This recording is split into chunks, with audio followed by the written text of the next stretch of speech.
क्या आपने कभी सोचा है कि मेरे इस मानवीय जीवन का क्या अस्तित्व है? मेरे लिए इस मानव जीवन जो कि ईश्वर की अनमोल देन है, उसकी क्या महत्वता है? क्या आपने कभी अपने आप को गहराइयों से जानने का, समझने का प्रयास किया है? मानवीय तौर पर कहा जाए तो हम अपने इस जीवन को सिर्फ अपनी ज़रूरतों को पूरा करते करते ही व्यतीत कर देते हैं। एक मनुष्य के लिए उसकी ज़रूरत क्या है? रोटी, कपड़ा और मकान, यही ना? पर यह असल सत्य नहीं है।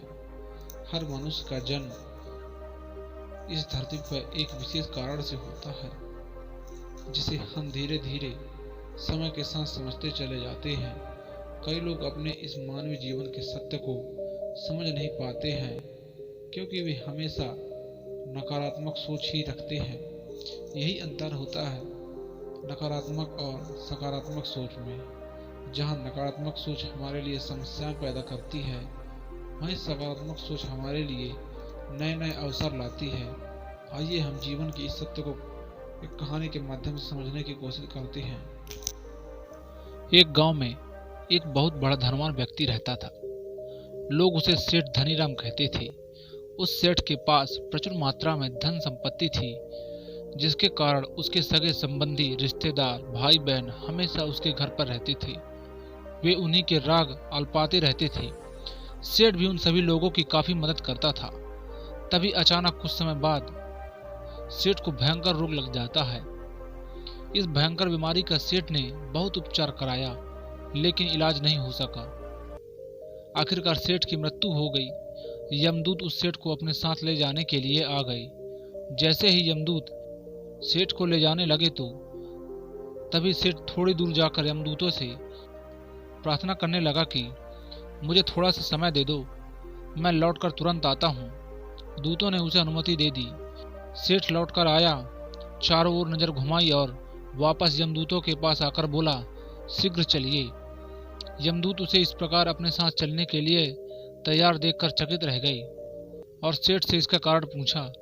सेठ ने निराशा भरे स्वर में कहा, मैंने हेरा फेरी करके अपार धन एकत्रित किया था, लोगों को खूब खिलाया पिलाया और उनकी बहुत मदद की थी। सोचा था कि वो मेरा साथ कभी नहीं छोड़ेंगे। अब जब मैं इस दुनिया को सदा के लिए छोड़कर जा रहा हूँ तो वो सब बदल गए हैं। मेरे लिए दुखी होने के बजाय ये अभी से मेरी संपत्ति को बांटने की योजना बनाने लगे हैं। किसी को मेरे लिए जरा सा भी अफसोस नहीं है। सेठ की बात सुनकर यमदूत बोले, इस संसार में प्राणी अकेला ही आता है और अकेला ही जाता है। इस संसार में जो अच्छा या बुरा कर्म करता है, उसे उसका परिणाम स्वयं ही भुगतना पड़ता है। हर प्राणी इस सत्य को समझता है, लेकिन पर देर से समझता है। हम इस बात को अपने जीवन में देख रहे हैं। लोग जीवन के सत्य को भूलकर मानव द्वारा बनाए गए जाल में लालच के रूप में रुपया, पैसा, बुराई आदि के तले दब गए हैं। आप जो भोजन ग्रहण करते हैं वह पेट में 4 घंटे रहता है। जो वस्त्र पहनते हैं वह 4 महीने रहता है। लेकिन जो ज्ञान आप हासिल करते हैं वह आपके अंतिम सांस तक रहता है और संस्कार बनकर आपकी अगली पीढ़ी तक पहुंचता है। ज्ञान का बीज कभी व्यर्थ नहीं जाता। जो है जितना है सफल करते चलो, सफल करने में ही सफलता मिलती है।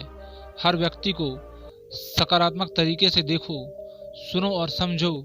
हम जितना पढ़ते हैं, सुनते हैं, समझते हैं, हमें अपनी कमियों का उतना ही ज्यादा एहसास होता है और इसी कमी को दूर करके हम सफलता की मंजिल की ओर अपने कदम बढ़ाते चले जाते हैं।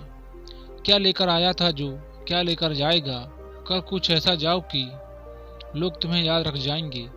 आपको बस ये काम करना है कि कोशिश ये करो कि आपके हाथों से किसी का गलत ना हो। किसी चीज को लेकर ज्यादा लालच भी नहीं होना है। लाइफ को एंजॉय करते चलो, क्योंकि कब किसका टाइम आ जाए किसी को पता नहीं।